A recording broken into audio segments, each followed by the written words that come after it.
여러분 안녕하십니까? 오늘은 11월 3일 수요일입니다. 주영진의 뉴스브리핑 시작하겠습니다. 여러분, 사상 최초로 평가받았던 여야 주요 정당 대표의 맞수 토론 혹시 기억나십니까? 민주당 송영길, 국민의힘 이준석 대표의 토론 배틀 지난 7월 21일 주영진의 뉴스브리핑에서 여러분께 처음으로 방송을 해드렸었죠. 제가 두 대표의 성을 따서 이른바 송이대첩이다 이렇게 이름을 붙였었는데 당시 시청하셨던 많은 분들이 정말로 상대방을 비방하지 않고도 자신의 할 이야기를 다 하는 품격 있는 토론이었다고 긍정적으로 평가해 주셨습니다. 당시 두 대표와 송이대첩 2탄을 합시다라고 제가 제안을 했었는데 송영길, 이준석 두 대표가 약속을 지켰습니다. 송영길, 이준석 두 대표의 맞수 토론, 이른바 송이대첩 2탄 이제 시작하겠습니다.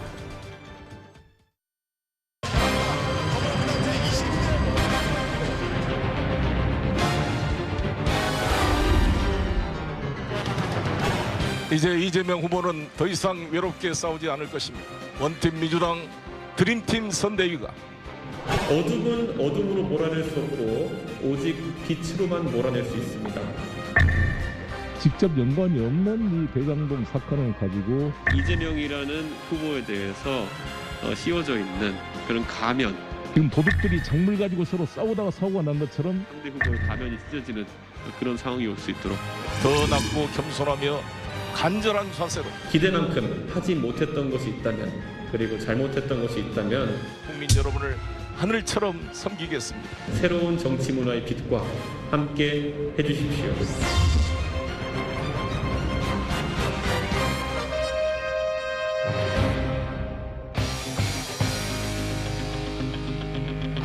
어서 오십시오. 네, 어서 오십시오. 어서 오십시오. 네. 앉으시죠.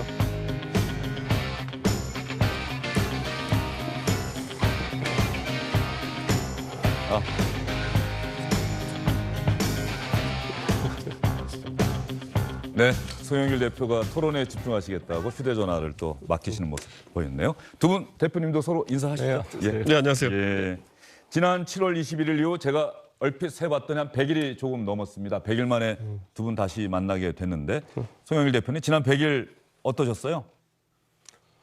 제가 D-311일에 당대표가 됐는데 오늘이 D-126일입니다. 네. 저희들은 이제 우여곡절 끝에 경선을 마무리하고 어제 선대위를 발대식을 했고 여기는 이제 11월 5일 시한폭탄이 돌아오고 있는데 폭발할지 잘 해체가 될지 이준석 대표님이 노심초사하실 것 같습니다. 어제 선대위 출범식에서 송영길 대표는 어떤 이야기를 가장 강조하셨습니까?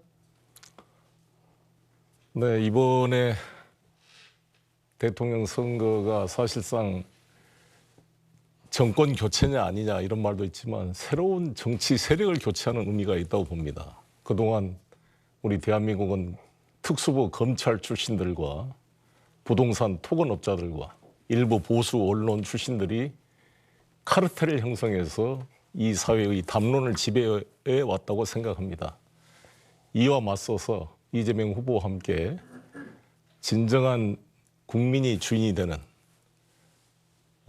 대통령이 왕이 아니라 국민을 왕으로 섬기는 사회로 나아가기 위해서 돌이킬 수 없는 그런 한판 승부가 아닌가 이렇게 생각합니다. 예, 어제 그 부분을 가장 강조하셨다는 말씀이시고요. 이준석 대표님 지금 경선 오늘부터 아마 여론조사도 시작이 됐죠? 네, 맞습니다. 예, 당원 투표율이 뭐 사상 최고치를 기록할 것 같다는 기사가 많이 나오던데요. 그러니까 지난 2차 선거 때 저희가 기록했던 투표율에 비해서 지금까지 한 10% 가까이 오른 모양새를 보이는 것은 결국에는 신규로 가입하신 당원들께서 굉장한 투표의 의지를 갖고 참여하신 게 아닌가 이런 분석을 할 수 있겠습니다. 그리고 무엇보다도 저희 4명의 후보가 워낙 특색이 있고 개성이 있는 모습으로 토론에 임했고 토론도 10번이나 하지 않았습니까? 네. 그래서 후보들이 노출이 많이 되면서 각자 후보들별 팬덤도 형성하고 또 이거 캐릭터가 형성되면서 어느 때보다 재밌는 경선이 되지 않았나. 저도 참 토론 보면서 땀을 이게 쥐면서 봤습니다. 예, 당원 투표율이 상당히 높다. 오늘부터 여론조사 시작된다. 윤석열, 홍준표 후보가 각축을 벌인다. 이준석 대표님도 개인적으로는 아마 전망을 하실 텐데 말이죠. 공개적으로 말씀하시긴 좀 어렵겠죠. 저는 아무래도 밖에 언론에 공개되는 여론조사 자료에 더해가지고 세부 당원 통계나 이런 것들 제가 당대표로서 좀 볼 수 있기 때문에 네.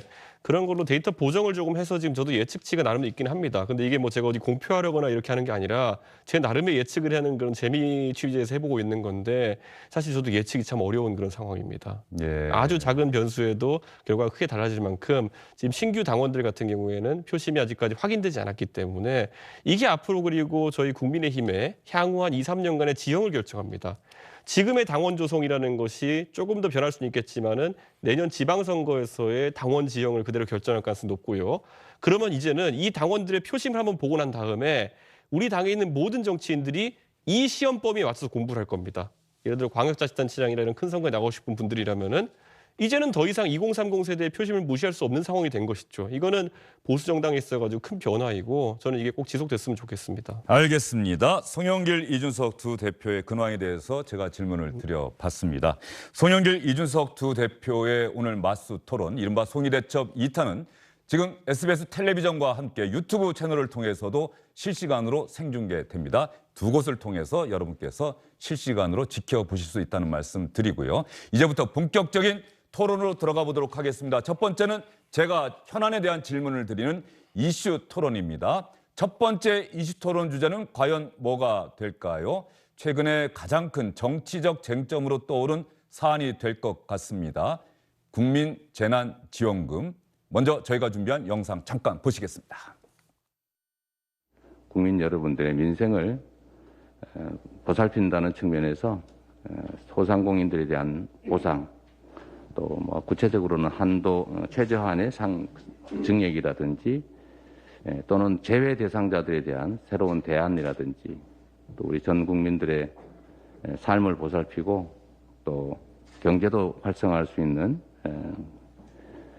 재난지원금의 추가 지급 문제도 적극적으로 추진해 주시길 부탁드립니다.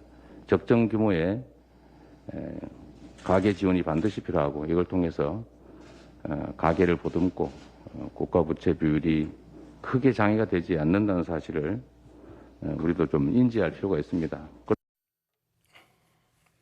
이재명 민주당 대선 후보 국민재난지원금의 지급 필요성을 오늘 아침 회의에서도 강조했습니다. 민주당 선대위 첫 회의였는데 그런데 행정부에서 다른 목소리가 나왔습니다. 김부겸 국무총리가 오늘 아침 라디오 방송에 출연해서 재정당국 입장에서는 이 주머니 저 주머니 막 뒤진다고 돈 나오는 상황이 아니다. 난색을 표시한 겁니다. 송영길 대표님. 이재명 후보의 국민재난지원금 당에서도 필요성 인정된다. 적극적으로 검토하겠다. 그러나 고차 방정식이어서 당장 수치를 내놓기는 어렵다. 이렇게 이야기를 했는데 김부겸 총리의 저 입장을 어떻게 해석을 해야 할까요? 재정 당국이나 살림을 하는 사람 입장에서는 사실상 여러 가지로 아껴 써야 되고 함부로 돈을 쓰기는 할 수는 없겠죠. 충분히 그런 점은 이해가 됩니다만 우리 가계의 살림이 너무 어렵습니다. 사실 국가도 부채가 있기는 하지만 가계 부채는 거의 90%가 넘습니다. 네. 그렇기 때문에 국가가 빚을 지지 않으면 국민이 빚을 진다 이런 말이 있지 않습니까? 그래서 이에 대한 그런 대책이 필요한데 이번에 마침 세수가 지금 정확한 추계를 해봐야 되겠습니다만 10조 이상 더 늘어날 걸로 보여집니다. 네. 그 정확한 추계를 해봐야 될 거라고 보여지고요. 물론 40%는 지방으로 가는 게 있습니다만 김부겸 총리가 말씀한 대로 이 주머니 저 주머니가 아니고 세수 추계상에 늘어난 부분을 어떻게 활용할 것인지 검토가 필요한데 이미 지금 본 예산이 제출되기 때문에 사실 별도로 또 이걸 말하는 게 쉽지 않는 절차상의 문제가 있습니다. 일단 지난번에 제가 이준석 대표님이랑 같이 전국민 재난지원금 25만 원씩 하자 그랬을 때 네. 그걸 했어야 되는데 홍남기 부총리께서 끝까지 고집을 해서 88%를 하다 보니까 괜히 12% 안 주는 것 때문에 기분 나쁘고 행정비용 많이 들고 불필요한 절차를 했어요. 그때 사실 저하고 이준석 대표님이 합의한 내용으로 갔었던 게 맞았다고 지금도 생각을 합니다. 아쉬움이 예. 있는데 어떤 방안이 있을지 이것은 뭐 여야가 같이 또 머리를 맞대고 지혜를 모아보도록 하겠습니다. 어쨌든 민주당은 이재명 후보의 생각에 맞춰서 국민재난지원금 6차, 7차가 되나요? 이제 앞으로 지원하게 되면은 5차가 되는 거죠. 5차가 되는 겁니까? 네. 지원하겠다. 이 입장이신 거죠? 일단은 저희가 세수 추계 결과를 보고 어떤 형태로든지 국민의 삶에 도움이 될 수 있도록 해갈 텐데 문재인 대통령께서도 지난 시정연설에서 이번에 이제 우리가 손실보상제도가 도입이 됐잖아요. 한 2조 4천억 규모가 될 텐데 우리 이주석 대표께서도 좀 더 두터운 보상이 필요하다 이런 말씀을 주셨고 대통령께서도 대상이 아닌 업종에 대한 배려가 필요하다 이런 말씀이 있었습니다. 그러니까 그것은 본 예산 과정에서 그러한 경계선에 있는 업종에 대한 보상 문제와 그다음에 우리가 지역화폐 예산을 작년에 21조였는데 이번에 6조밖에 계산이 안 돼 있습니다. 네. 지역화폐 예산을 늘리고 이런 것들은 해갈 텐데 별도로 전국민 재난지원금은 별도의 비목을 만들어야 되기 때문에 절차상의 여러 가지 해결해야 될 난점이 있습니다. 그래서 일단 저희가 어떤 방안이 있을지 이제 홍남기 부총리께서 귀국하시면 여러 가지 상의를 해볼 생각입니다. 네, 오늘 아침 회의에서 이재명 후보는 강력한 의지를 표명했다고 수석 대변인도 전했는데 송영길 대표는 이제 정부 한번 검토를 해 나가겠습니다. 그렇습니다. 지금은 이재명 정부는 아니지 않습니까? 예, 알겠습니다. 문재인 정부 하에서 같은 물론 우리 민주당 예. 정부이지만 저희 당 입장에서는 문재인 정부의 지금 경제부총리인 홍남기 부총리와 상의하고 또 후보의 뜻도 존중하면서 그 여러 가지 지혜를 모아보도록 하겠습니다. 자, 송영길 대표의 이야기를 이준석 대표 잘 들어보셨어요. 어떻습니까? 전국민 재난지원금 동의하십니까? 반대하십니까? 저는 전국민 재난지원금에 있어가지고 저희가 몇 차례 나눠서 지급해봤지만 아직까지도 그 목적이 소비 진작성이냐 아니면 어려운 사람들 속된 말로 구휼하는 것이냐에 대해 가지고 조금씩 이제 혼재되는 양상이 이제 보이고 있는데 저는 소비 진작성에 해당하는 부분, 아까 이재명 후보의 발언을 보면은 경기가 또 활성화되고 이런 얘기하는 거 보니까 소비를 진작시키기 위한 목적을 염두에 두고 있는 것 같아요. 그건 저는 지금 시점에서 우리 소비가 침체된 것이 과연 시중에 돈이 없어서이냐, 아니면은 실제 영업 제한 등을 통해 가지고 돈을 쓰고 싶어도 사람이 모이기는 어려운 환경이라서 그런 것이냐, 이런 인식의 차이가 있을 텐데 저는 이번에 위드 코로나로 전환하면서 어떤 영업 제한이 좀 풀리게 되면은 초기에 이런 재난지원금 없이도 상당한 소비 진작 효과가 있을 것이다 이런 생각을 합니다. 네. 그러면 소비 주체는 만약 소비를 진작시킬 그런 의사가 있다고 했을 때 저는 오히려 지금까지 사업을 영위해 오셨던 분들이 이런 소비 진작에 맞춰가지고 추가 투자를 할 여력이라든지 이런 손실보상 같은 것이 부족했기 때문에 사업을 영위하기 힘든 상황이 오히려 오는 것이 아니냐, 그걸 좀 우려하고 있는 것이고, 그래서 아까 송 대표님도 언급하셨지만은 좀 더 두텁게 지금까지 손실을 보상하는 것이 어떻겠느냐라는 것을 저희 당에서 중점적으로 이야기했었는데, 저는 지금 시점에서 이 소비 진작성 재난지원금은 아무래도 예전보다는 위드 코로나 상황에서 효과가 덜할 수밖에 없다. 이미 많은 분들은 그동안 밀렸던 여행 수요, 모임 수요 이런 것들이 재난지원금 없어도 발동할 그런 기세입니다. 그렇기 때문에 저는 지금 시점에서는 저희가 처음에 재난지원금 협의했을 때랑은 조금은 상황이 다를 수 있다. 그래서 저희도 면밀히 검토를 해야 될 것이고, 그 10조 원가량의 지금 잉여 세제 같은 경우에는 저희가 앞으로 이런 것들에 대해서 좀 고민해 봐야 되는 것이,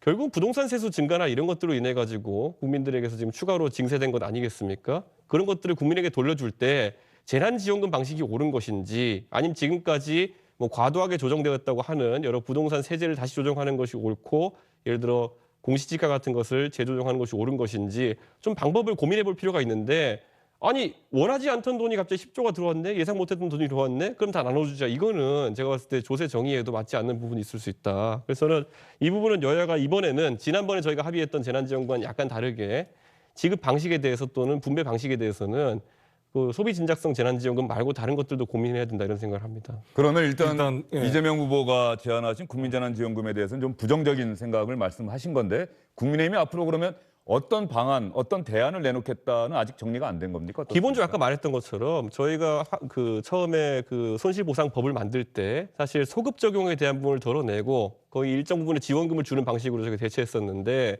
사실 아직까지도 그것 때문에 경계선에 있는 분들이라든지 아니면 실제로 사실상의 영업 제한 조치를 받으셨던 분들 중에 충분한 손실보상을 못 받으신 분들 같은 경우에는 부족하다는 느낌을 갖고 계시는 분도 있고, 그분들이야말로 이번에 경기가 활성화되고 모임이 활성화되고 다시 살아나는 와중에서 추가 투자 여력이라든지 채용 여력이라든지 이런 것들이 없어가지고 그 분위기에 참여를 못 하시는 분도 있을 수 있어요. 그렇기 때문에 저는 이런 것들을 오히려 저희가 발상을 전환하면요, 지금 이제 다시 이제 예를 들어 사업 영역을 늘리다 보면, 예를 들어 음식점 네. 같은 경우에도 손님이 늘어날 거에 대비해서 고용 같은 걸 늘리지 않겠습니까? 그럼 추가되는 고용에 대해서 지원금을 준다든지 이런 방식으로 저희가 쓸 수도 있는 부분인데, 지금 소비 주체들은 소비를 위해서 진짜 한 1, 2년 정도 오히려 시간만 기다려왔던 분들이 소비 성향이 굉장히 강한데 왜 소비 진작성 지원금으로 이걸 써야 되느냐에 대해서는 저는 약간 효율이 좀 떨어지지 않을까라는 우려는 있어서 더 나은 효율의 방식을 고용해보자. 저는 제가 당내에서 한번 검토했던 거는 고용에 대한, 그러니까 코로나 이후에 사업을 다시 확장시킬 때 고용에 대한 추가 지원금을 주는 것이 어떠냐 정도를 저희가 한번 검토했던 바가 있습니다. 네, 송 대표님. 일단 뭐 이준석 대표님 말씀 뭐 나름대로 일리가 있습니다만 오히려 이준석 대표님 말씀처럼 지금 위드 코로나로 가기 때문에 오히려 소비 진작의 효과가 극대화되지 않겠습니까? 그러지 않는 사회적 거리를 제한하고 영업 시간을 제한했을 때는 재난지원금을 나눠줘도 쓸 수가 없었다 이런 표현이 있었고 오히려 그랬죠. 지금 같은 경우에 이제 음식점도 제한이 풀리기 때문에 훨씬 소비 진작을 할 수가 있는데 물론 한계 소비 성향은 높아져 있습니다만 소득이 없으니까 그동안 없는 사람들은 소비를 할 수가 없었기 때문에 전체적인 이러한 그동안 고생했던 국민 전체에 대한 이런 배분의 차원에서 의미가 있다고 보여지고요. 실제로 지금 이 세수가 늘은 것이 부동산 것도 있지만 중요한 것은 수출이 증대된 겁니다. 우리 문재인 정부에서 70% 백신 접종이 되면서 다른 나라 같은 경우는 공장이 록다운 돼가지고 아재 코로나 환자만 생기면 공장이 돌아가지가 않은 경우가 많았습니다. 인도네시아, 베트남 이런 데도 마찬가지고. 그런데 전 세계에서 납기를 정확히 맞춰서 제품을 보내주는 유일한 나라가 대한민국이 된 겁니다. 이게 문재인 정부의 K 방역의 성과 때문에 경제에 도움이 되고 수출 최고의 수출을 지금 해서 거의 이제 5천억 달러 이상의 최단기의 수출 목표를 달성하고 있는데요. 이러한 것들 때문에 법인세와 관련된 세수가 늘어나게 된 것입니다. 그래서 이러한 것들을 국민 전체에 대한 소비 진작으로 주는 문제는 세수 위기가 생겼기 때문에 충분히 검토할 사안이다 이렇게 생각합니다. 예. 그리고 아까 송영길 대표가 아직은 이재명 정부가 아니다, 문재인 정부다라는 말씀을 하시면서 검토를 해봐야 된다, 정부와 협의를 해야 한다라고 말씀을 하셨는데 이준석 대표 보시기에 어쨌든 간에 이재명 민주당 대선 후보가 이 국민재난지원금이라고 하는 이슈는 정치권에 던진 것 아니겠습니까? 국민들에게? 저는 근데 아까 이제 김부겸 총리와의 이견이 노출되었던 네. 것처럼 사실 대선 후보, 여당 대선 후보라면은 저도 여당 대선 후보를 가까이서 본 적이 있지만은 굉장히 처신이 조심스러워야 되는 것이거든요. 어쨌든 기존 정부와의 어떤 호흡을 잘 맞춰가면서 가는 것이 중요한데 지금 이재명 후보가 두서없이 던진 정책들, 뭐 주 4일제도 있었고 저희가 기억나는 것들 있지 않습니까? 뭐 음식점 총량제라든지 이런 것들은 물론 이재명 후보의 어떤 아이디어 차원에서 나온 이야기일 수도 있겠으나 기존 정부 조직과 그다음에 여당 내에서 협의가 안 된 상태로 나와가지고 지금까지는 혼란만 가중시키고 있고 이것이 이재명 후보에 대한 초기 시너지 역할을 좀 약화시킨 것이 아니냐. 제가 상대당 입장에서 좀 그런 분석을 하게 되어 있고요. 예를 들어 지금 돈을 푼다는 것도 결국 코로나 때 재난지원금에 돈 푼다는 거 아니겠습니까? 어떤 정책이든지 이렇게 조율이 잘 안 되면은요. 때로는 한쪽에서 브레이크를 세게 밟고 때로는 한쪽에서는 또 엑셀을 세게 밟는 이런 상황이 나올 수가 있습니다. 당장 부동산 관련해 가지고는 시중에 자금이 너무 많이 풀려 있기 때문에 부동산 가격이 상승한다. 그래서 대출 규제를 엄격하게 시행하자가 지금 이제 정부 여당의 방침 아니겠습니까? 근데 재난지원금 돈을 더 풀어야 된다 이렇게 가는 거는 굉장히 엇갈린 시그널입니다. 물론 부동산과 어떤 일반 소비 시장이 다르다 볼 수도 있겠지만은 어차피 일반 소비 시장 남는 돈으로 부동산이나 자산 투자를 할 수도 있는 거거든요. 그러니까 저는 이런 정책이 전반적으로 경제 컨트롤 타워가 누구냐? 지난번에 저희 재난지원금 논쟁할 때는 명시적으로 저희 여야 대표와 홍남기 부총리가 부딪힌 지점이 있었는데 지금은 주체가 하나 더 늘어가지고 어디로 튈지 모르는 이재명 후보다. 뭐 이런 느낌까지 있으니까 오히려 정부 여당 측이 조율하나 좀 힘들지 않을까 생각합니다. 이제. 이준석 대표의 방금 발언에 대해서는 송영길 대표가 뭐 반박을 하실 것 같습니다. 이재명 후보께서 제기했던 주 4일 근무제나 식당, 음식점 총량제라든지 지금 재난지원금 이런 것들은 사회적으로 우리가 고민해야 될 중요한 이슈입니다. 네. 주 4일 근무제는 우리가 앞으로 나가야 될 장기적 목표이죠. 그러나 현재 주 40시간에 연장해서 52시간도 힘들다고 말하는 중소기업인들의 입장도 있기 때문에 같이 검토해야 될 문제고 이재명 후보께서도 장기적 어떤 화두를 던져준 것이라고 봅니다. 대통령 선거라는 것은 기존의 상태를 그대로 유지 관리하는 것이 아니라 새로운 변화의 메시지를 가지고 사회적 공론화 작업이 집중되는 기간인 만큼 후보께서 그러한 문제를 제기할 수 있다고 생각이 들고 음식점 총량제 문제 같은 경우도 이게 자유시장 경제에 막 이렇게 한다고 비판을 많이 윤석열 후보께서도 하고 그랬습니다만 이게 우리나라가 너무 음식점들이 개업했다 폐업한 경우가 많다 보니까 인테리어 업자만 돈 벌고 수많은 게 권리금도 받지 못하고 폐업하는 경우가 많아서 어떠한 형태든지 좀 균형이나 어떤 좀 숙려 기간이 필요하지 않겠는가 하나의 문제의식이었다 이렇게 생각을 합니다. 아무튼 저는 이번 대선 과정에서 이재명 후보가 제기한 전국민 재난지원금 문제는 지난번에 너무 아쉬워서 저 역시 둘이 합의했던 것처럼 좀 한번 제대로 시행이 돼야 되는데 그게 돈 25만 원, 30만 원 준 것하고 이 부동산 문제는 별개다 이렇게 생각합니다. 알겠습니다. 저는 한 가지만 예. 못하자면요. 그러니까 짧게 말씀해 주시죠. 이재명 후보가 그런 어떤 음식점 총량제나 이런 거 한 데 있어서 저는 뭐 그 선의를 의심하고 싶지는 않습니다. 다 그 어려운 자영업자분들 보면서 이재명 후보가 느낀 바를 정책화한 것일 텐데요. 이재명 후보의 정책들을 보면은 딱 했을 때 첫 효과까지는 뭔가 예상이 서 있는데 그 다음 효과는 뭐가 될까를 예상 못하고 던지는 느낌이 있어요. 예를 들어 예전에 모택동이 길 가다가 참새가 그 곡식을 쪼아 먹고 있네. 참새 다 잡아라 그랬더니만 그 다음에 무슨 일이 생길지는 염두도 안 두고 대기근이 생긴 거 아닙니까? 이재명 후보가 말한 대로 만약에 그 음식점 총량제로 일정한 사업권을 보장해주게 된다고 하면은 그분들은 좋겠죠. 그런데 예를 들어 기술은 있고 의욕은 있지만은 새로 음식점을 열어보고 싶은 젊은 창업자라든지 아니면은 뭐 그런 분들은 진입할 때 엄청난 권리금을 내고 진입하지 않으면 진입 못하는 상황이 발생할 수 있지 않겠습니까? 그래서 저는 그런 선의는 제가 곡해하지 않겠습니다만은 생각이 항상 왜 첫 단계에서 그치고 그 다음에 당연히 따라올 파급 효과는 조금 간과하는 듯한 모양새인지 뭐 저희 후보라고 나중에 비슷한 모습이 안 나오겠습니까만은 정치권에서 좀 그 부분은 신중하게 고려하고 국민에 던져야 되지 않나. 알겠습니다. 국민재난지원금과 관련해서 제가 첫 질문을 드려봤고요. 안녕하십니까, 주영진입니다. 더 많은 뉴스와 라이브 이벤트를 보고 싶으시다면 화면 오른쪽을 눌러서 구독해 주시기 바랍니다. 저희 SBS 앱을 다운로드 받으시면 뉴스 속보 알림도 받아보실 수 있습니다. 텔레비전으로도 SBS 뉴스, 유튜브로도 SBS 뉴스 잊지 마시기 바랍니다.